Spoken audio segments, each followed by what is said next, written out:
जय जय हो मार्चु कళాశాల जय हो मार्चु कళాశాల भावी पौरुలకు నీవే భవ్య కార్యశాల. Hi students, welcome to BVR class room. ఇవాళ టాపిక్ క్రిస్టల్ ఫీల్డ్ థియరీ. దీన్నే మనం షార్ట్గా CFT అని చెప్పి అంటాం. ఈ CFTలో పార్ట్ 1 ఆక్టాహెడ్రల్ కాంప్లెక్సెస్ డిస్కస్ చేద్దాం. ఈ కోఆర్డినేషన్ కాంపౌండ్స్ లేదా కాంప్లెక్స్ కాంపౌండ్స్ అనే చాప్టర్లో, అంటే ఇనార్గానిక్ కెమిస్ట్రీలో వస్తుంది. ఈ చాప్టర్ మీద మనకి గ్రిప్ ఉండడం చాలా చాలా ఇంపార్టెంట్. ఎందుకంటే ఆబ్జెక్టివ్ ఎగ్జామినేషన్ చూసినా కానీ చాలా ఎక్కువ బిట్స్ వస్తాయి దీని నుంచి. అందు గురించి ఈ టాపిక్ టేకప్ చేశాను. ముందుగా థియరిటికల్ ఆస్పెక్ట్స్ కొన్ని ఎక్స్ప్లెయిన్ చేసి, ఆ తర్వాత మల్టిపుల్ చాయిస్ క్వశ్చన్స్ కూడా ఇదే క్లాస్లో ఎక్స్ప్లెయిన్ చేస్తాను. చివరి వరకు చూడండి, చాలా చాలా యూస్ఫుల్ గా ఉంటుంది. మీరు CBSE స్టూడెంట్ అవ్వచ్చు, నీట్ అవ్వచ్చు, MSc కెమిస్ట్రీ ఎంట్రన్స్ ఎగ్జామ్ రాస్తుండొచ్చు. ఏదైనా కానీ క్రిస్టల్ ఫీల్డ్ థియరీలో క్వశ్చన్ లేకుండా క్వశ్చన్ పేపర్ అయితే ఉండదు. సో ఇది బాగా ఎంజాయ్ చేస్తారనుకుంటున్నాను. ఇది పార్ట్ 1. అలాగే పార్ట్ 2లోనేమో టెట్రాహెడ్రల్ కాంప్లెక్సెస్, పార్ట్ 3లో స్క్వేర్ ప్లానార్ కాంప్లెక్సెస్, దానికి సంబంధించినటువంటి మల్టిపుల్ చాయిస్ క్వశ్చన్స్ అలా చెప్పుకుంటూ వెళ్తాను. నేను మీ B Venkatrao, department of chemistry, government college autonomous, Rajahmundry. Arts college అంటారు మా కాలేజ్ని. ఓకే, సో ఇప్పుడు నేను మీకు ముందుగా చెప్పినట్టుగా ఈవేళ మనం స్టార్ట్ చేసుకునేటటువంటి టాపిక్ క్రిస్టల్ ఫీల్డ్ థియరీ. దీన్ని ఎవరు ప్రపోజ్ చేశారో ఇక్కడ రాశాను చూడండి, Bethe Van Vleck. So these are the scientist who are associated with this crystal field theory. పేర్లు కూడా గుర్తుపెట్టుకోండి. ఒక్కొక్కసారి చాలా క్వశ్చన్ పేపర్ ఈజీగా ఉందనుకోండి, ఇలాంటి క్వశ్చన్స్ కూడా ఎగ్జామినేషన్ లో అడిగేటటువంటి పరిస్థితి ఉంటుంది. Why this theory was explain or why this theory was proposed? To explain bonding in coordination complexes and to explain colour, magnetic behaviour, etcetera etcetera.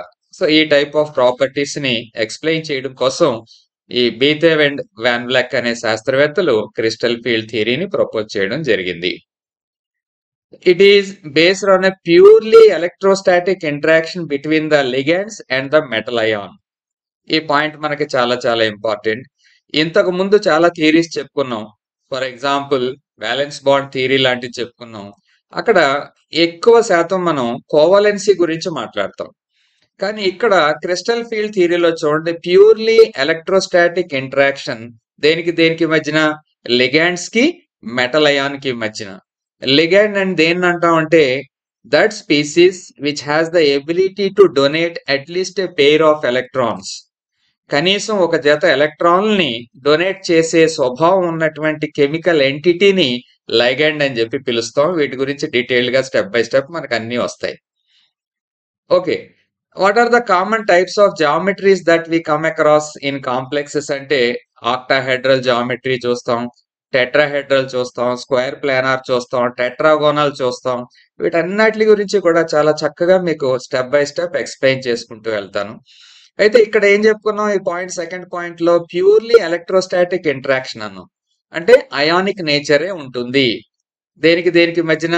Ligands కి మెటల్ అయాన్ కి మధ్య. కానీ సబ్సిక్వెంట్ గా కొన్ని మోడిఫికేషన్స్ కూడా చేశారు. అంటే కొంత కోవలెన్సీని కూడా కన్సిడరేషన్ లోకి తీసుకున్నారు. Ligand field theory, A type of theories వచ్చాయి, ఆ తర్వాత మాట్లాడుకుందాం దాని గురించి. చూడండి ఇక్కడ CFT అంటే crystal field theory assumes that the bond between ligand and central metal atom is purely ionic. దీన్ని అండర్లైన్ చేసుకుని నోట్ చేసుకోండి మీరు నోట్స్ లోని. It is purely ionic. The bond formed is due to electrostatic attraction between the electron-rich ligand and the electron-deficient metal. దండిగా electron ఉన్నటువంటి ligand కి electron కొరత ఉన్నటువంటి మెటల్ కి మధ్యన ఈ అయానిక్ బాండ్ ఫామ్ అయ్యే కాన్సెప్టే మనకి క్రిస్టల్ ఫీల్డ్ థియరీ అని చెప్పి చెప్పుకుంటాం. అలా గుర్తుపెట్టుకోండి. The nature of attraction is purely ionic అని చెప్పి గుర్తుపెట్టుకోండి present. The central metal atom or ion and the ligands are considered as point charges గా కన్సిడర్ చేస్తాం. ఇవన్నీ పదాలు డీటెయిల్ గా తర్వాత నెమ్మదిగా తెలుస్తాయి. They are considered as point charges. ఎప్పుడు పాయింట్ చార్జెస్ అంటాం? In case of charged metal ions or ligands. So charged metal ions లేదా చార్జ్డ్ లైగాండ్స్ ఉన్నాయనుకోండి, అప్పుడు వాటిని మనం పాయింట్ చార్జెస్ గా కన్సిడర్ చేస్తాం. వాటి మీద చార్జ్ ఉంటుంది కాబట్టి పాయింట్ చార్జ్ అన్నాం. లేదా వాటి మీద చార్జ్ లేదనుకోండి, అంటే న్యూట్రల్ స్పీసీస్ అనుకోండి, అంటే మెటల్ న్యూట్రలే అలాగే లైగాండ్ కూడా న్యూట్రలే అనుకోండి, అప్పుడు అవి ఎలక్ట్రిక్ డైపోల్స్ గా పనిచేస్తాయి. సో ఇవన్నీ టర్మ్స్ అన్ని కూడా గుర్తుపెట్టుకోండి. Electric dipoles, point charges, purely ionic, ఇవన్నీ కూడా important. The complex formation is considered as the following series of hypothetical steps. ఇప్పుడు నెక్స్ట్ నేను ఏం చేస్తానంటే మీకు step by step crystal field థియరీని ఉపయోగించి ఒక ఆక్టాహెడ్రల్ కాంప్లెక్స్ ఎలా ఏర్పడుతుంది అనే దాన్ని మీకు ఎక్స్ప్లెయిన్ చేస్తాను. స్టెప్ 1 చూడండి. ముందుగా in an isolated gaseous state, gas రూపంలో ఉన్నప్పుడు ఏది central metal ion, all the 5 d orbitals are degenerate. Okay, ఒక డి శక్తి స్థాయిలో ఎన్ని ఆర్బిటాల్స్ ఉంటాయి? 5 ఆర్బిటాల్స్ ఉంటాయి. ఆ 5 ఆర్బిటాల్స్ కూడా డీజెనరేట్ అంటున్నాం, అంటే సమాన శక్తిని కలిగి ఉంటాయి, ఎటువంటి మార్పు ఉండదు. ఇదిగో ఇక్కడ రిప్రజెంట్ చేశాను చూడండి. ఈ డయాగ్రామ్ ఇక్కడ చిన్నదిగానే చూపించాను, తర్వాత పెద్ద డయాగ్రామ్ తో ఇంకా డీటెయిల్ గా ఎక్స్ప్లెయిన్ చేస్తాను. సో బయట ఏ ప్రభావము లేనప్పుడు మెటల్లో ఉన్నటువంటి 5 d ఆర్బిటాల్స్ ఎలా ఉన్నాయి చూడండి. They are degenerate. That means they have the same energy. అవేంటవి? dx² - y², dz², dxy, dyz, dxz. ఈ 5 కూడా సమానంగా ఉన్నాయి ఎప్పుడు? ఫ్రీ మెటల్ అయాన్లో. నెక్స్ట్ స్టేజ్ లో ఏంటంటే జస్ట్ లైగాండ్లు మెటల్ దగ్గరికి రావడం మొదలుపెట్టాయి. ఎప్పుడైతే లైగాండ్లు మెటల్ కి దగ్గరగా రావడం మొదలు పెట్టాయో అప్పుడు ఏమవుద్ది? ఘర్షణ మొదలవుతుంది. ఘర్షణ మొదలవడం వల్ల ఏమవుతుందంటే ఈ మెటల్ లో ఉన్నటువంటి 5 d ఆర్బిటాల్స్ యొక్క శక్తి అమాంతం కొంచెం పెరుగుతుంది. పెద్ద డిస్టర్బ్ ఏముండదు, కానీ ఇంకో ఈ మాత్రం ఎనర్జీ రైజ్ అవుతుంది. So metal ion in spherical crystal field అని చెప్పి రాసుకున్నాం ఇక్కడ. ఓకే, తర్వాత స్టేజ్ లో చూద్దాం. ఇదేంటంటే జస్ట్ లైగాండ్స్ దగ్గరికి రావడం మొదలు పెట్టాయి అంతే, పూర్తిగా రాలేదు, ఇంకా కాంప్లెక్స్ ఫార్మ్ అవ్వలేదు. చూడండి, initially the ligands form a spherical field of negative charge around the metal. In this field the energies of all the 5 d orbitals will increase. అదే ఇక్కడ చెప్తున్నాను, మొత్తం 5 d ఆర్బిటాల్ యొక్క ఎనర్జీ ఇంక్రీజ్ అవుతుంది. ఎందుకని? Due to the repulsion between the electrons of the metal and the ligand. So ఎప్పుడైతే repulsions జరుగుతున్నాయో energy increase అవుతుంది. ఇది మనం చెప్పుకున్నటువంటి ఫస్ట్ పాయింట్. నెక్స్ట్ స్టెప్ 2 లో చూద్దాం. Now the ligands are approaching the metal atom in actual bond directions. ఇప్పుడు ఏం చేస్తున్నాయంటే లైగాండ్స్ జస్ట్ దగ్గరికి వచ్చి ఊరుకోవడం కాదు, వచ్చేస్తున్నాయి. ఎలా వస్తున్నాయో చూడండి. Let us consider an octahedral field. ముందుగా నేను ఏం చెప్తానన్నాను మీకు? ఆక్టాహెడ్రల్ ఫీల్డ్ చెప్తా అన్నాను. ఈ octahedral field in which the central metal ion is located at the origin and the 6 ligands are coming from x-axis, y-axis and ఈ z directions. x, y, z directions లో వస్తున్నాయి. ఏ డైరెక్షన్స్ లో ligands వస్తున్నాయి అనేది ఇక్కడ చాలా చాలా ఇంపార్టెంట్. ఎందుకు అని అంటే ఏ డైరెక్షన్ లో అయితే వస్తున్నాయో ఆ డైరెక్షన్ లో ఉన్నటువంటి d ఆర్బిటాల్ ఎక్కువ ప్రభావితం అవుతాయి. అదే ఇక్కడ క్రిస్టల్ ఫీల్డ్ థియరీలో ఉన్నటువంటి ఈ మహత్తరమైన విషయం అన్నమాట. సో ఏ డైరెక్షన్ లో వస్తున్నాయండి ఇవి? X axis, Y axis and Z, ఈ డైరెక్షన్స్ లో మెటల్ దగ్గరికి వస్తున్నాయి. అది రెండో పాయింట్. మూడో స్టెప్ లో ఏం జరుగుతుందో చూద్దాం. When the ligands approach further there will be an attraction between the negatively charged electron and the positively charged metal ion that results in a net decrease in energy. So ఇప్పుడు ligands దగ్గరికి వచ్చేసాయి. ఎప్పుడైతే దగ్గరికి వచ్చేసాయో attraction అవుతుంది అనమాట. ఇప్పుడు repulsion కాదు, attraction. Negatively charged electron కి పాజిటివ్లీ చార్జ్డ్ మెటల్ అయాన్ కి మధ్య అట్రాక్షన్ ఉంటుంది. ఆ అట్రాక్షన్ ఉండడం వల్ల ఏం జరుగుతుందంటే కాంప్లెక్స్ ఫామ్ అవుతుంది. ఆ కాంప్లెక్స్ ఫామ్ అయ్యి బయటికి ఎనర్జీ రిలీజ్ అవుతుంది. అప్పుడు కాంప్లెక్స్ కి స్టెబిలిటీ వస్తుంది. So this decrease in energy is the driving force for the complex formation. So complex ఎందుకు ఫామ్ అయింది అంటే ఆ ఎనర్జీ ఉపయోగించుకుని కాంప్లెక్స్ ఫామ్ అవుతుంది. అది స్టెప్ 3. అసలు విషయానికి వెళ్లే ముందు to understand CFT it is essential to understand the description of the lobes of D orbitals. ఈ పాయింట్ మనకి చాలా ఇంపార్టెంట్. ఒక శక్తి స్థాయిలో 5 డి ఆర్బిటాల్స్ ఉంటాయని చెప్పి మనకు తెలుసు. ఈ 5 డి ఆర్బిటాల్స్ ని మనం dxy, dxz, dyz, dx2 - y2 and dz2 గా చూపిస్తాం. బయట ప్రభావం ఏదీ లేనప్పుడు 5 డి ఆర్బిటాల్లు ఎనర్జీ పరంగా చూస్తే సమానంగా ఉంటాయి. కానీ నిర్మాణం చూడండి, dxy, dxz, dyz ఈ 3 ఏమో ఒకలాగా ఉంటాయి, dx2 - y2 అండ్ dz2 ఏమో ఒకలాగా ఉంటాయి. అంటే ఏంటంటే ఇవి these lobes are oriented in between the axis. So x కి y కి మధ్యలో ఉన్నాయి. కానీ ఇక్కడ పరిస్థితి చూడండి, x కి y కి సమాంతరంగా మీకు అదే డైరెక్షన్ లో ఉండడం జరుగుతుంది. సో ఈ సెట్ ఆఫ్ ఆర్బిటాల్స్ ని మనం అంటే dx2 - y2 అలాగే dz2 ఈ రెండాటిని కలిపి ఈజీ సెట్ ఆఫ్ ఆర్బిటాల్స్ అని చెప్పి పిలుస్తాం. ఈజీ. ఇక్కడ 3 ఉన్నాయి కదా, dxy, dxz, dyz ఈ మూడాటిని కలిపి మనం T2G సెట్ ఆఫ్ ఆర్బిటాల్స్ అని పిలుస్తాం. T2G. సో ఈ రకంగా బయట నుంచి చూస్తే 5 సమానమే, కానీ క్రిస్టల్ ఫీల్డ్ లో ఉంచినప్పుడు ఇవి 2 వేరువేరుగా ఉంటాయనేది మనం అర్థం చేసుకోవాలన్నమాట. ఆ డిఫరెన్స్ ఏంటి? In between the lobes and along the lobes. So ఇక్కడ ఈ lobes in between the axis, ఇక్కడేమో అలాంగ్ ద యాక్సిస్ అని చెప్పి గుర్తుపెట్టుకోండి. సో దీన్ని నెక్స్ట్ కంటిన్యూ చేద్దాం. ఏమేమి ఉన్నాయి? dxy ఈ లోబ్స్ లో దే లై in between the x and the y axis. dxz lobes లై in between x and the z axis. dyz lobes లై ఇన్ బిట్వీన్ ఆ రెండాటికి మధ్యలో అన్నమాట, the y and the z axis. మరి dx2 - y2 లోబ్స్ ఎలా ఉంటాయి? Lie on the x and y axis.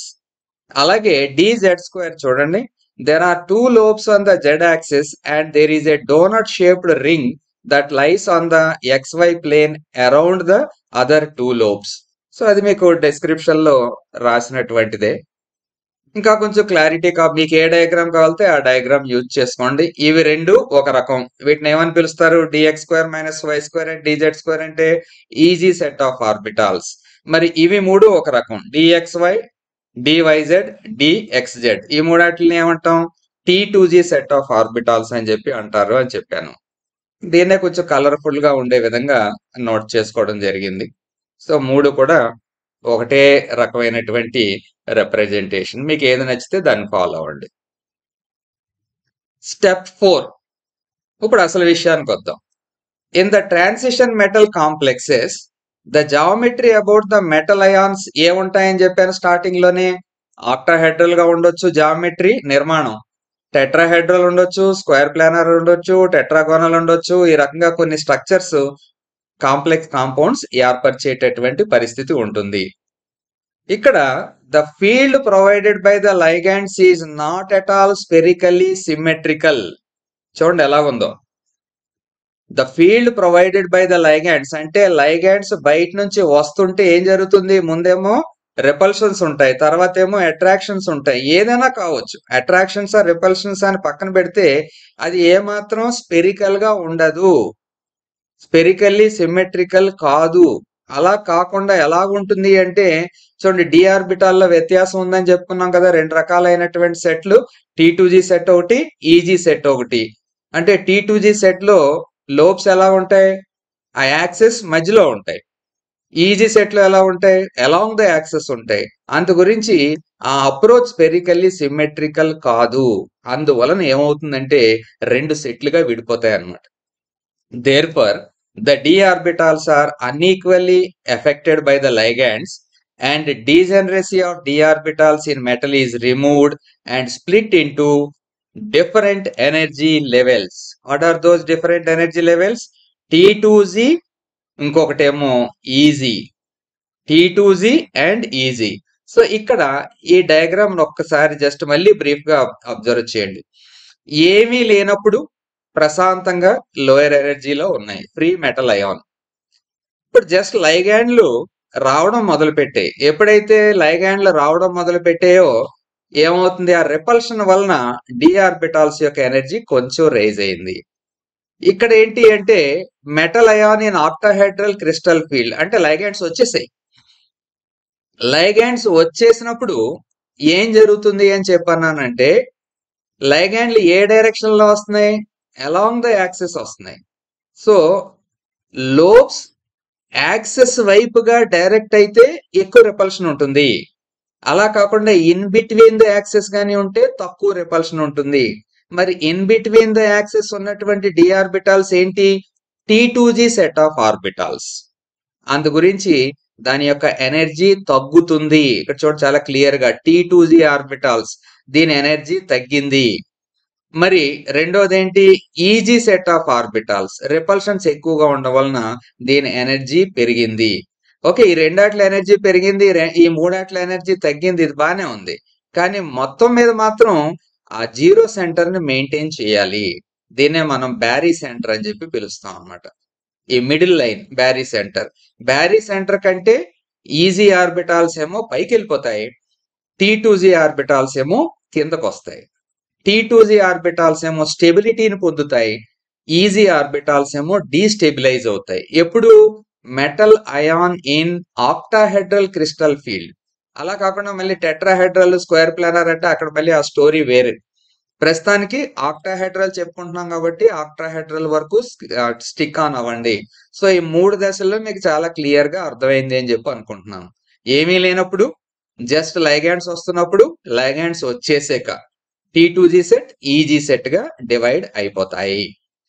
ఈ T2Z అంటే ఏంటి, ఈజీ అంటే ఏంటి, ఇవన్నీ నేను ఎక్స్ప్లెయిన్ చేస్తాను నెమ్మదిగాను, మీరు అలా ఫాలో అవ్వండి నాతో పాటు. నెక్స్ట్ చూద్దాం. ఇప్పుడు కొంత బేసిక్ ఐడియా వచ్చింది క్రిస్టల్ ఫీల్డ్ థియరీ గురించి. స్ట్రైట్ అవే ఇప్పుడు డైరెక్ట్ గా మనం ఆక్టాహెడ్రల్ కాంప్లెక్సెస్ స్టడీ చేయడానికి వెళ్ళిపోదాం. Crystal field splitting in octahedral complexes, అది హెడ్డింగ్ చూడండి. ఆక్టాహెడ్రల్ కాంప్లెక్స్ లో కోఆర్డినేషన్ నెంబర్ ఎంత, 6. ఇది ఫిక్స్డ్, మీరు నోట్ చేసుకోండి, గుర్తు పెట్టుకోవాలి. ఆక్టాహెడ్రల్ కాంప్లెక్స్ అన్నామంటే కోఆర్డినేషన్ నెంబర్ కంపల్సరీగా 6. అంటే మెటల్ అయాన్ చుట్టూ కంపల్సరీగా 6 లైగాండ్స్ ఉంటాయి. ఏది యూనిడెంటేట్ లైగాండ్, అదే బైడెంటేట్ లైగాండ్ అయితే ఆ నెంబర్ అది వేరు ఉంటుంది.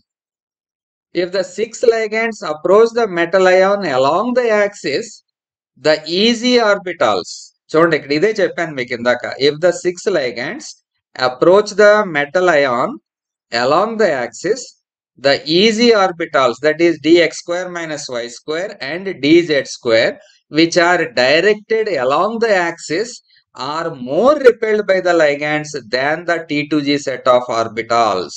చూడండి ఈ సెంటెన్స్ చాలా పర్ఫెక్ట్ గా క్లియర్ గా ఉంది. సో లైగాండ్స్ ఎలా వస్తున్నాయని చెప్పనుకుంటున్నాం, ఏ రకంగా లైగాండ్స్ వస్తున్నాయండి, అలాంగ్ ద యాక్సిస్ వస్తున్నాయి. సో అలాంగ్ ద యాక్సిస్ వచ్చినప్పుడు ఎవరు ఎక్కువ రిపల్షన్ గురవుతారు, ఏ మెటల్ ఆర్బిటాల్స్ అయితే అలాంగ్ ద యాక్సిస్ ఓరియంటేషన్ ఉన్నాయో అవి ఎక్కువ ఈ రిపల్షన్ గురవుతాయి. ఏంటవి, ఈజీ సెట్ ఆఫ్ ఆర్బిటాల్స్. ఏంట easy set of orbitals, dx square minus y square and dz square. మరి రిపల్షన్ తక్కువగా లోనయ్యేది ఏంటి, T2Z సెట్ ఆఫ్ ఆర్బిటాల్స్. ఆ 3 ఆర్బిటాల్స్ ఉన్నమాట. ఇప్పుడు చూడండి, as a result the energy off easy orbitals increases and the energy of T2Z orbitals decreases. కానీ అక్కడ ఎంత ఇంక్రీజ్ అయిందో ఇక్కడ అంత డిక్రీజ్ అవుద్ది. ఎందుకంటే ఓవరాల్ ఎనర్జీలో మార్పు ఉండదు, కొన్ని ఏమో పైకి వెళ్తాయి, కొన్ని కిందకు వస్తాయి, అంతే తప్ప ఎనర్జీలో డిఫరెన్స్ ఉండదు. అది కూడా చెప్పుకుంటాం మనం. The 5 d orbitals will split into 2 groups of different energies. Hope you are following clearly. అంటే ఇది స్టార్టింగ్ లో కొంచెం మీకు డిఫికల్ట్ గా అనిపించేటటువంటి టాపికే, అయినా మీకు ఈజీగా అర్థమయ్యేలాగే చెప్తున్నాను కాబట్టి ఇబ్బంది ఏం లేదు. ఇప్పుడు ఈ పాయింట్ నోట్ చేయండి. The energy difference between T2Z and EZ orbitals is known as crystal field splitting energy, CFSE. CFSE, crystal field splitting energy. So ఏంటి క్రిస్టల్ ఫీల్డ్ స్ప్లిట్టింగ్ ఎనర్జీ అంటే T2G ఆర్బిటాల్ కి ఈజీ ఆర్బిటాల్ కి మధ్య ఉన్నటువంటి energy difference, ఆ gap, energy gap, దాన్ని మనం delta ఓతో సూచిస్తాం. అక్కడ ఓ అంటే ఆక్టాహెడ్రల్ అని గుర్తుపెట్టుకోండి, లేదా 10DQ అని చెప్పి కూడా రిప్రజెంట్ చేస్తాం. Okay, each electron entering the T2G orbital stabilises the complex ion by 0.4 delta O units. T2Z లో అంటే T2Z ఆర్బిటాల్లోకి ప్రవేశిస్తున్నటువంటి ఎలక్ట్రాన్ ఎంత శక్తిని స్టెబిలైజేషన్ ద్వారా పొందుతుంది అంటే 0.4 డెల్టా ఓ యూనిట్స్.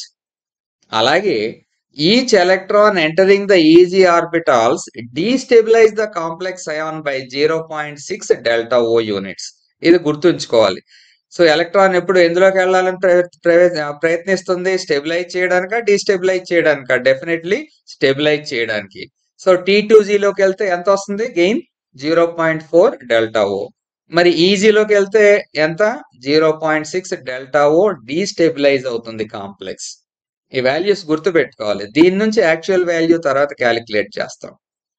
ఇక్కడ ఒక ఎలక్ట్రాన్ స్టెబిలిటీ పొందే క్రమంలో T2Z సెట్ ఆఫ్ ఆర్బిటాల్లోకి వెళ్తే వచ్చేటటువంటి ఆ ఎనర్జీ ఏదైతే ఉందో దాన్నే మనం CFSE, crystal field stabilisation energy అని చెప్పి పిలుస్తాం. దానికి డెఫినేషన్ కూడా చూడండి. The gain in energy achieved by preferential filling up of orbitals by electrons is known as crystal field stabilization energy, CFSE. దీన్ని క్యాలిక్యులేట్ చేయాలి, చాలా చాలా ఇంపార్టెంట్. అందు గురించి ఇక్కడ అంత స్ట్రెస్ చేసి చెప్తున్నాను. ఇవి క్యాలిక్యులేషన్ మీద మీకు బిట్స్ వస్తాయి ఎక్కువ. So CFSE, crystal field stabilisation energy లేదా crystal field splitting energy, same అదే. The gain in energy achieved by preferential filling up of orbitals by electrons is known as crystal field stabilization energy. Greater the CFSE of the complex, greater is the stability. ఈ point మీరు underline చేసుకోవాలి. CFSE value ఎక్కువ ఉంటే stability ఆ complex కి ఎక్కువ ఉంటుంది. So direct గా 4 కాంప్లెక్స్లు ఇచ్చేసి విచ్ ఈజ్ మోర్ స్టేబుల్ అని అడిగేస్తారు. సో దేన్ని బట్టి మీరు చెప్తారు? అప్పుడు దేనికి CFSE ఎక్కువ ఉంటే అది మోర్ స్టేబుల్ అని చెప్పాలన్నమాట. ఆ బిట్స్ అన్ని కూడా నేను ప్రీవియస్ ఇయర్స్ లో అడిగినటువంటి మీకు చూపిస్తాను. ఓకే, ఈ స్లైడ్ చాలా చాలా ఇంపార్టెంట్ మీకు. ఇక్కడ ఫర్ స్ట్రాంగ్ లైగాండ్ ఫీల్డ్ అన్నాం. స్ట్రాంగ్ లైగాండ్ ఫీల్డ్ అంటే స్పెక్ట్రో కెమికల్ సిరీస్ ప్రకారంగా లైగాండ్స్ అన్నిటిని కూడా ఒక ఆర్డర్ లో అరేంజ్ చేసి ఉంటాయండి. స్ట్రాంగ్ లైగాండ్, వీక్ లైగాండ్ అని చెప్పి. సో అది తర్వాత వస్తుంది మనకి. ప్రస్తుతానికి ఏంటంటే స్ట్రాంగ్ లైగాండ్, వీక్ లైగాండ్ అని చెప్పి అనుకోండి. ముందు స్ట్రాంగ్ లైగాండ్ ఫీల్డ్ గురించి మాట్లాడుతున్నాం. ఈ స్ట్రాంగ్ లైగాండ్ ఉన్నప్పుడు crystal field splitting will be high. Just అలా గుర్తుపెట్టుకోండి, క్రిస్టల్ ఫీల్డ్ స్ప్లిట్టింగ్ అనేది హై ఉంటుంది. అంటే CFSE ఆ ఎనర్జీ వాల్యూ హై ఉంటుంది. ఎంత హై ఉంటుంది అంటే delta oh will be greater than pairing energy. So delta oh pairing energy కంటే ఎక్కువ ఉంది కాబట్టి ఆ ఎలక్ట్రాన్ ఏం చేస్తుంది? తక్కువ ఎనర్జీ ఏదైతే ఉందో ఆ పని చేసేస్తుంది, అంటే పెయిరింగ్ చేసేస్తుంది అనమాట. Again is the Hund's rule, pairing జరిగిపోతుంది ఇక్కడ. Okay, now results in low spin complex. Low spin complex ఏర్పడుతుంది. లో స్పిన్ కాంప్లెక్స్ అంటే ఇన్నర్ లయింగ్ డి ఆర్బిటాల్స్ ని యూజ్ చేసుకుంటుంది. దీనికి ఆపోజిట్ హై స్పిన్ కాంప్లెక్స్ అవుతుంది. సో ఎప్పుడు లో స్పిన్ కాంప్లెక్స్ వస్తుంది చూడండి. Strong ligand field, CFSE will be high, delta O greater than pairing energy, results in low spin complex. Okay, now weak ligand field, halogens లాంటి week ligand field ఉన్నప్పుడు crystal field splitting will be లో, energy తక్కువ ఉంటుంది.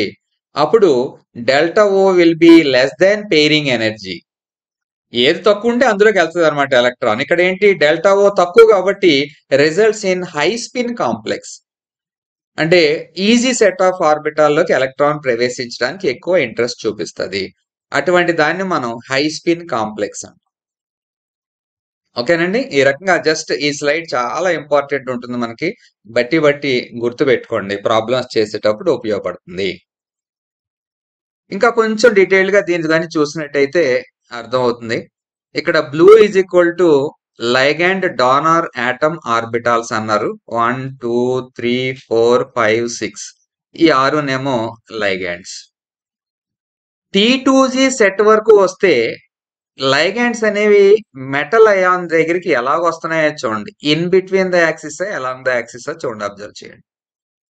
ఇది DYZ DXZ, అలాగే మూడోది ఆ 3 T2G orbital సంబంధించినటువంటి విషయం. ఇవి రెండు ఏంటి, DZ2 అలాగే DX2 - Y2. దీన్ని మనం ఈజీ సెట్ ఆఫ్ ఆర్బిటాల్స్ అంటాం. ఇక్కడ లైగాండ్స్ ఎలా వస్తున్నాయో చూడండి. చూడండి ఎలా వచ్చాయి, అలాంగ్ ద యాక్సిస్ వచ్చాయి అనమాట. అది డిఫరెన్స్. అంటే ఇక్కడ రిపల్షన్స్ ఎక్కువ ఉంటాయి, ఇక్కడ రిపల్షన్స్ తక్కువ ఉంటాయి. సో అది మనం గ్రహించాల్సినటువంటి పాయింట్. ఇంకా ఫైనల్ గా ఇప్పటిదాకా చెప్పినటువంటిదే మళ్ళీ ఒకసారి చూడండి. బయట నుంచి ఏ ఇన్ఫ్లుయెన్స్ లేనప్పుడు D orbitals in free ion ఏమున్నాయి ఇక్కడ, DXY DYZ DXZ DX2 - Y2 and DZ2 తన మానన్నవి ప్రశాంతంగా ఉన్నాయి, బయట ఇన్ఫ్లుయెన్స్ ఏమీ లేదు. ఇక్కడ average energy of the D orbitals in a spherical crystal field అంటే లైగాండ్లు దగ్గరికి వస్తున్నాయి అనమాట. వచ్చినప్పుడు ఇవి అలర్ట్ అయిపోతాయి. అలర్ట్ అయిపోవడం వల్ల వాటి ఎనర్జీ కొంచెం ఇంక్రీజ్ అయింది. పూర్తిగా వచ్చేసాక ఏం జరిగింది, DX2 - Y2 అండ్ DZ2 అంటే ఈజీ సెట్ ఆఫ్ ఆర్బిటాల్స్ యొక్క ఎనర్జీ ఇంక్రీజ్ అయింది. ఒక్కొక్క డి ఆర్బిటాల్ ఎనర్జీ ఎంత ఇంక్రీజ్ అవుతుందని చెప్పుకున్నాం, 0.6 డెల్టా ఓ. ఓకేనండి, అదే ఇక్కడ మనం చూపిస్తున్నాం. మరి రెండో పరిస్థితి ఏంటి, DXY DYZ and DXZ orbitals అంటే T2G సెట్. ఈ ఆర్బిటాల్ యొక్క ఎనర్జీ డిక్రీజ్ అయిపోతుంది. ఎంత డిక్రీజ్ అవుతుంది అనేది మనం ఇక్కడ రిప్రజెంట్ చేసాం. ఎంత దాని వాల్యూ, 0.4 డెల్టా ఓ. ఆ ఓ అంటే ఆక్టాహెడ్రల్ అన్నాను. ఈ మొత్తం ఈజీ సెట్ నుంచి TTG సెట్ వరకు డెల్టా ఓ అన్నాను.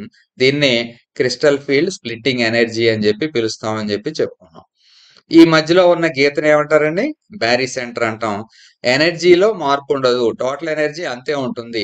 ఇక్కడ ఎంత పెరిగిందో ఇక్కడ అంత డిక్రీజ్ అవుతుంది. రెండు కూడా సమానం. అంటే ఇక్కడేమో స్టెబిలైజ్ అవుతుంది, ఇక్కడేమో డీస్టెబిలైజ్ అవుతుంది. Splitting of D orbitals in an octahedral crystal field అని చెప్పి చెప్పుకున్నాం. ఈ డయాగ్రామ్ చాలా ఇంపార్టెంట్. బిఎస్సి కానీ ఇంటర్మీడియట్ కానీ చదువుతున్నటువంటి సిబిఎస్ఈ స్టూడెంట్స్ ఈ డయాగ్రామ్ కూడా ప్రాక్టీస్ చేయాలి. ఇతరులు ఏంటంటే ఆబ్జెక్టివ్ ఓరియంటేషన్ లో ఉన్న వాళ్ళు కంపల్సరీగా ఈ డయాగ్రామ్ ని ఆధారంగా చేసుకుని ఆక్టాహెడ్రల్ ఫీల్డ్ లో క్యాలిక్యులేషన్స్ చేయడానికి సిద్ధంగా ఉండాలి. ఓకే, ఇక్కడ కొన్ని టర్మ్స్ చూసాం. ఏబి అంటే సింగ్లీ డీజనరేట్ లేబుల్స్ అని చెప్పి గుర్తుపెట్టుకోండి. ఇవి మీకు అంత ఉపయోగం ఉండదు కానీ చెప్పేస్తున్నాను. ఈజీ సెట్ అన్నాం కదా. ఈ అంటే ఏంటంటే డబ్లీ డీజనరేట్. డీజనరేట్ అంటే సమాన శక్తి కలిగినటువంటివి. ఎన్ని సమాన శక్తి కలిగి ఉన్నాయి, 2. T2G అన్నాం కదా, అలా అనమాట. ట్రిపులీ డీజనరేట్ అంటే 3. G అంటేనేమో గెరేడ్ అంటే సిమెట్రికల్ అబౌట్ ఆరిజిన్. U అంటే అన్గెరేడ్ అన్సిమెట్రికల్ అబౌట్ ఆరిజిన్. ఇవన్నీ కూడా స్పెక్ట్రోస్కోపిక్ టర్మ్స్. జస్ట్ అలాగా ఒకసారి చూసి గుర్తుపెట్టుకోండి, అంతకంటే అవసరం లేదు. చూడండి, ఇంత చెప్పుకున్న తర్వాత అప్లికేషన్ ఓరియంటేషన్ లో కొంచెం స్టెప్ బై స్టెప్ వెళ్ళడానికి ప్రయత్నిద్దాం. Fe2+ అయాన్ అండి, లైగాండ్స్ ఏమీ లేవు. Fe2+ అయాన్ అంటే చూడండి, it is a D6 case. మొత్తం 5 ఆర్బిటాళ్ళు. ఎన్ని ఎలక్ట్రాన్స్ ఉన్నాయి చూడండి, 1 2 3 4 5 6 ఎలక్ట్రాన్స్ ఉన్నాయి. ఇక్కడ week ligand H2O is a week ligand. ఇంకా నన్ను ఏం అడగొద్దు, ఇది వీక్ ఏంటి స్ట్రాంగ్ ఏంటి అనేది నెమ్మదిగా వస్తుంది, కంగారు పడొద్దు. H2O is a week ligand. Week ligand field. Week ligand field లో ఈ ఎనర్జీ డిఫరెన్స్ అంటే ఈజీకి T2Gకి మధ్య ఎక్కువ ఉంటుంది అనుకున్నామా, తక్కువ ఉంటుంది అనుకున్నామా? తక్కువ ఉంటుంది అనుకున్నాం. తక్కువ ఉంటుంది కాబట్టి ఏం చేస్తుందంటే ఈ ఎలక్ట్రాన్ ఏదైతే ఉందో ఈజీలో కూడా వెళ్ళడానికి ఇష్టపడతాయి. అలా గుర్తుంచుకోండి. మరి ఇక్కడ చూడండి FeCN6 ఇక్కడ 4-. Cn అనేది strong ligand, strong field ligand. So ఎప్పుడైతే స్ట్రాంగో ఈజీ సెట్ కి T2G సెట్ కి మధ్య ఉన్నటువంటి ఆ ఎనర్జీ గ్యాప్ చాలా ఎక్కువగా ఉంటుంది. ఎనర్జీ గ్యాప్స్ ఎక్కువగా ఉండడం వల్ల ఏం జరుగుతుందంటే ఈ ఎలక్ట్రాన్లు అంత దూరం వెళ్లకుండా ఇక్కడే పేరింగ్ అయిపోయి అడ్జస్ట్ అయిపోతాయి. సో మొత్తం ఇక్కడ ఎన్ని ఉన్నాయి? 6. 6లో ఇక్కడ ఏమైనా 1 2 3 4 ఇక్కడ 5 6 రెండేమో ఈజీలోకి వెళ్ళాయి. కానీ ఇక్కడ పరిస్థితి ఏంటి? In presence of strong ligand ఏం జరిగింది? మొత్తం అన్ని కూడా ఇక్కడే పేర్ అయిపోయాయి. సో లోయర్ ఎనర్జీలో కానీ పేర్ అయిపోతే దాన్ని లో స్పిన్ కాంప్లెక్స్ అంటాం. అలా కాకుండా ఎలక్ట్రాన్ హై ఎనర్జీ లెవెల్కి వెళ్తే దాన్ని హై స్పిన్ కాంప్లెక్స్ అంటాం. అది మీనింగ్. సో ఈ స్లైడ్ కూడా మీరు స్క్రీన్ షాట్ తీసుకుని ఎప్పటికప్పుడు వాచ్ చేస్తూ ఉండండి. ఓకే, సో ఇప్పుడు just we will have a glimpse over the points so far discussed. మనం ఇప్పుడు దాకా డిస్కస్ చేసి ఒకసారి చూద్దాం. Because the overall energy is maintained, అదే చెప్పాను కదా, ఓవరాల్ ఎనర్జీలో మార్పు ఉండదు. The energy of 3 T2G orbitals are lowered or stabilized by ఎంత వాల్యూ? 0.4 delta O. సో ఒక్కొక్క ఎలక్ట్రాన్ T2G ఆర్బిటాల్లోకి ప్రవేశిస్తుందంటే ఎంత స్టెబిలిటీ వస్తుంది ఆ కాంప్లెక్స్ కి? 0.4 డెల్టా ఓ వస్తుంది. అలాగే the energy of the 2 e g orbitals are raised or repelled by ఎంత అమౌంట్?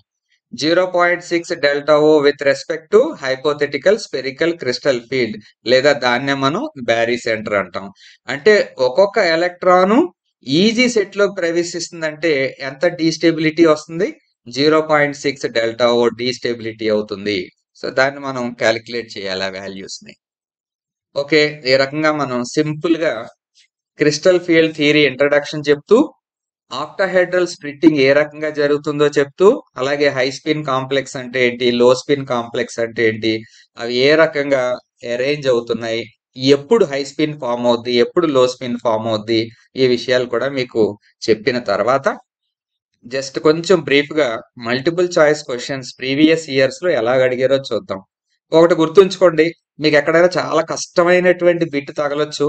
నా టార్గెట్ అయితే మాత్రం కొంచెం సింపుల్ గా ఉన్నటువంటి బిట్స్ తో మిమ్మల్ని అలవాటు చేయాలనే ట్రై చేస్తున్నాను. అందు గురించి మీకు ఈజీగా ఉన్నట్టు కొంతమందికి అనిపించవచ్చు.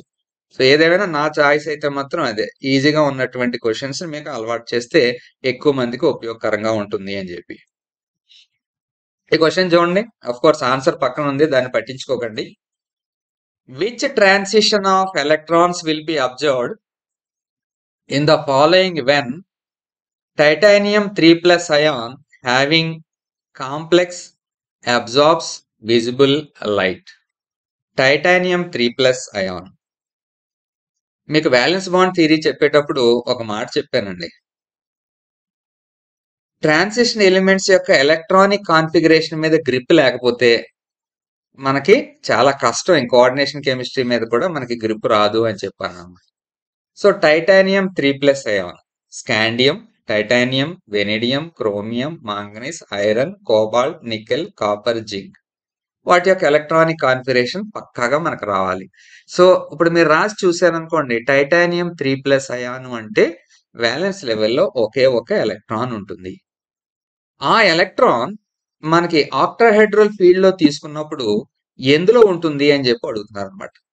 లేదా విజిబుల్ లైట్ ని అబ్జార్బ్ చేసుకున్న తర్వాత ఎక్కడి నుంచి ఎక్కడికి ఎక్సైట్ అవుతుంది అని చెప్పి అడుగుతున్నారు.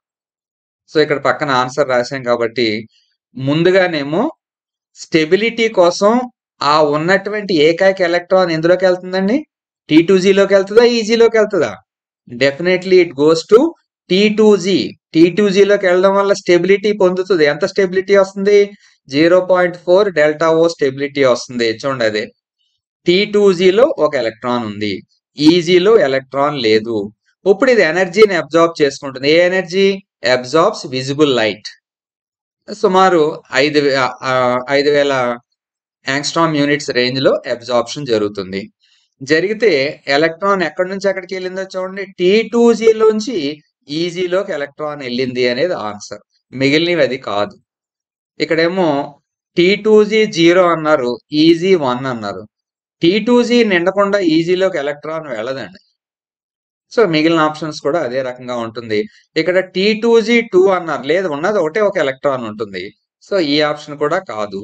ఇక్కడ కూడా చూడండి 2 ఎలక్ట్రాన్స్ చూపించారు, కాదు. సో మనకు ఆప్షన్స్ ఏఆ డిఆ. సో ఏఆ డిఆ అంటే ఏం చెప్తారు, ముందు T2Gలోకి వెళ్ళి స్టెబిలిటీ పొందిన తర్వాత అప్పుడు ప్రశాంతంగా ఎనర్జీని అబ్జార్బ్ చేసుకుని హైయర్ ఎనర్జీ లెవెల్లోకి వెళ్తుంది, అంటే ఈజీ ఎనర్జీ లెవెల్లోకి వెళ్తుంది. The correct option will be this one. Simple గా ఈ రకంగా ప్రాక్టీస్ చేయండి, ఎక్కువ కష్టపడాల్సింది ఏం లేదు ఇందులో. అలాంటిదే మళ్ళీ ఇంకో క్వశ్చన్ చూడండి. Which electronic configuration is found if delta O is less then P. P అంటే ఇక్కడ పేరింగ్ ఎనర్జీ. పి అంటే పేరింగ్ ఎనర్జీ. పేరింగ్ ఎనర్జీ అనేది ఎక్కువ ఉంది, డెల్టా ఓ ఏమో తక్కువ ఉంది. And fourth electron is arranged in e g orbital.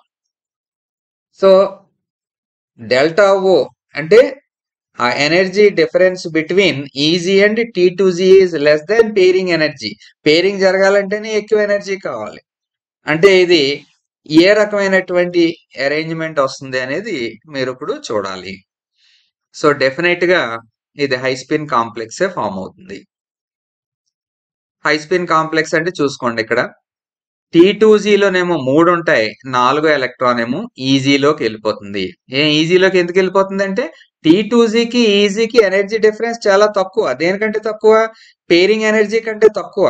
ఈ 4 ఎలక్ట్రాన్ కూడా ఇందులోకి T2Gలోకి వెళ్ళాలనుకోండి, పేరింగ్ ఎనర్జీ ఎక్కువ ఖర్చు పెట్టాలి, అంత శక్తి లేదు. కాబట్టి ప్రిఫరెన్స్ ఏమొస్తుంది, the electron goes to easy. So అప్పుడు T2Gలో 3 ఉంటాయి, ఈజీలోనేమో 1 ఉంటుంది. This is the correct option అని చెప్పి గుర్తుపెట్టుకోండి. మిగిలి మీరు వర్కౌట్ చేయండి, టైం తక్కువ ఉంటుంది కాబట్టి నేను డైరెక్ట్ గా ఆన్సర్ తీసుకుని ఎక్స్ప్లెయిన్ చేస్తున్నాను. Which one of the following statements is false? In an octahedral crystal field, the d orbitals on a metal ion occupy the EG set of orbitals before occupying the T2G set of orbitals. అది ఎలా కుదురుతుందండి? ఇప్పుడు దాని గురించే కదా మాట్లాడుకుంటున్నాం. అలా ఉండడానికి వీలు లేదు కదా. ముందు ఏది నిండుతుంది, T2G నిండుతుంది, ఆ తర్వాత ఈజీ నిండుతుంది. అంటే ఇది ఫాల్స్ స్టేట్మెంట్. ఇది బహుశా ఆన్సర్ అదే ఉండొచ్చు. Diamagnetic metal ions cannot have an odd number of electrons. కరెక్టే కదా. డయామాగ్నెటిక్ అంటేనే ఎలక్ట్రాన్స్ అన్ని పేర్డ్ అయి ఉంటాయి. అన్పేర్డ్ ఎలక్ట్రాన్ లేకపోతే అది డయామాగ్నెటిక్. మరి ఇక్కడ diamagnetic metal ions cannot have an odd number of electrons అనేది అది ట్రూ, అది ఫాల్స్ కాదు. లో spin complexes can be paramagnetic. లో స్పిన్ కాంప్లెక్సెస్ పారామాగ్నెటిక్ అవ్వచ్చు, డయామాగ్నెటిక్ అవ్వచ్చు. అన్పేర్డ్ ఎలక్ట్రాన్ ఉందనుకోండి పారామాగ్నెటిక్ అయిపోతుంది, అన్పేర్డ్ ఎలక్ట్రాన్స్ ఏం లేవనుకోండి డయామాగ్నెటిక్ అవుతుంది. దానికి దీనికి సంబంధం లేదు. In high spin octahedral complexes delta octahedral is less than the electron pairing energy and is relatively very small. అంటే ఇది ఇందాక చూసాం కదా, ఆ ఎగ్జాంపుల్ కి ఇది వర్తిస్తుంది. సో ఫైనల్ ఆన్సర్ ఏమవుతుంది, సో ఫాల్స్ స్టేట్మెంట్ కావాలి ఇక్కడ. సో ఇది ఫాల్స్ స్టేట్మెంట్ అవుతుందని చెప్పి గుర్తుపెట్టుకోండి. According to crystal field theory, the order of increasing field strength of ligands is F- greater than H2O greater than NH3. ఇది కాదండి, ఇది రివర్స్ లో ఉంది. అదే ఈ స్పెక్ట్రోకెమికల్ సిరీస్ గురించి మాట్లాడుతా అన్నాను కదా, అప్పుడు దాకా కొంచెం ఓపిక పట్టండి. ప్రెసెంట్ అయితే మాత్రం ఇది రివర్స్ లో ఉంది, ఇది చాలా week ligand. Okay, if pairing energy exceeds magnitude of crystal field splitting, then pairing occurs. If pairing energy exceeds magnitude of crystal field splitting, then pairing occurs. కాదు, పేరింగ్ ఎనర్జీ తక్కువ ఉంటే అప్పుడు పేరింగ్ జరుగుతుంది, ఏ తక్కువ ఉంటే అది జరుగుద్ది. D4 to D7 coordination entities are more stable for the strong field than weak field cases. Okay, ఇది మనకి అప్రోప్రియేట్ అని చెప్పి అనిపిస్తుంది. D4 to D7 coordination entities గురించి మాట్లాడినప్పుడు దీని మీద మంచి పట్టు వస్తుంది మీకు. Tetrahedral complexes have sufficiently large splitting energy to force pairing. And therefore high spin configurations are rarely observed. లేదు లేదు, అది tetrahedral complexes large splitting energy కాదు, తక్కువే ఉంటుంది. ఓకే, సో ఫైనల్ గా మనం కరెక్ట్ ఆన్సర్ ఏదవుద్ది? D4 to D7 coordination entities are more stable for strong field as compared to weak field cases.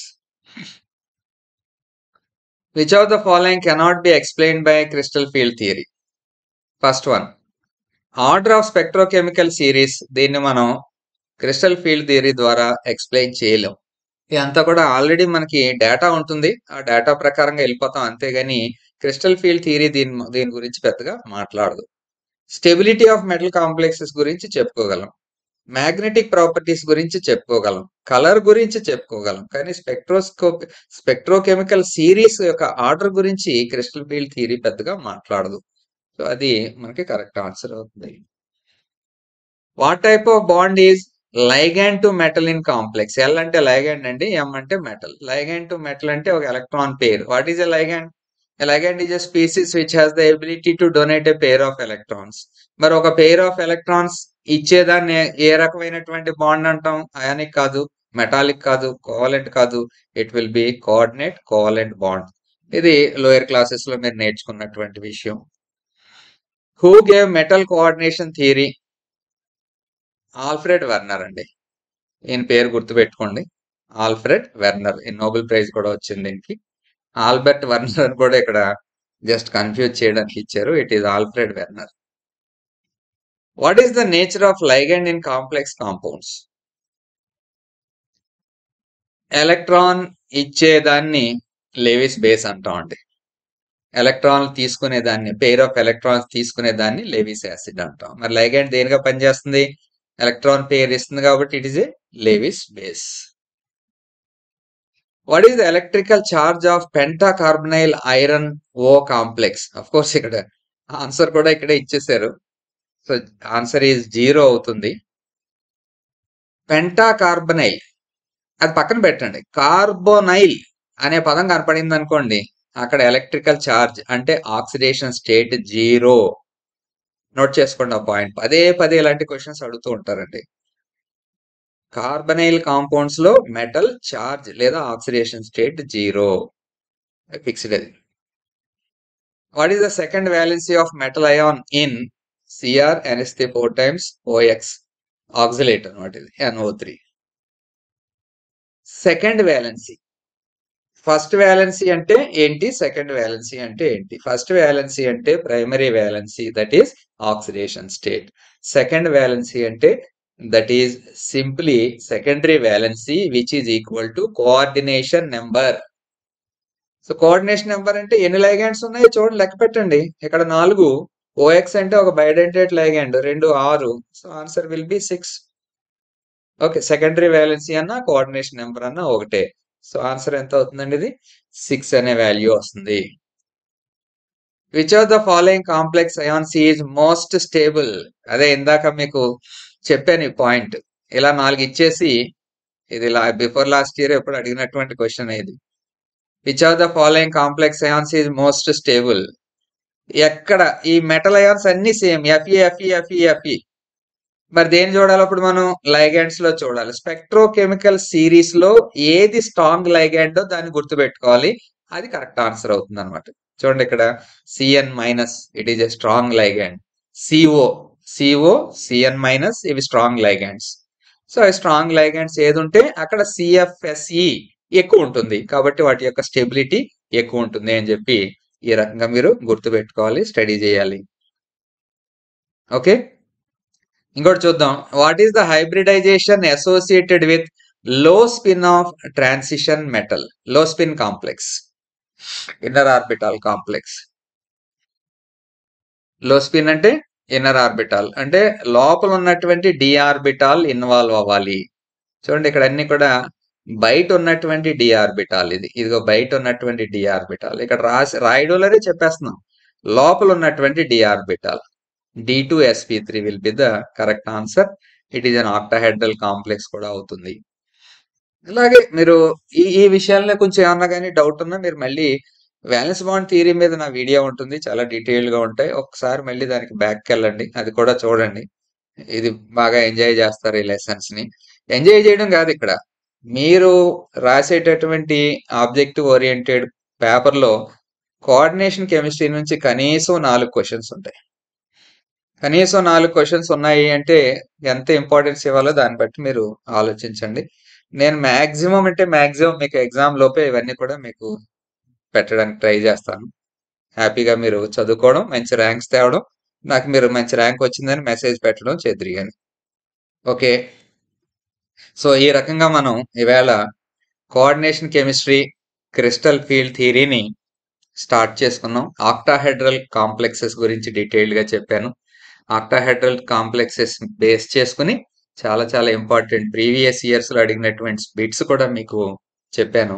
ఇంకా రిమైనింగ్ క్లాసులన్నీ కూడా నేను అప్లోడ్ చేస్తాను. నాకు కొంచెం టైం ఇవ్వండి, నెమ్మదిగా చేస్తూ ఉంటాను. ఓకే, చివరి వరకు వాచ్ చేసినందుకు I'm very much thankful to you.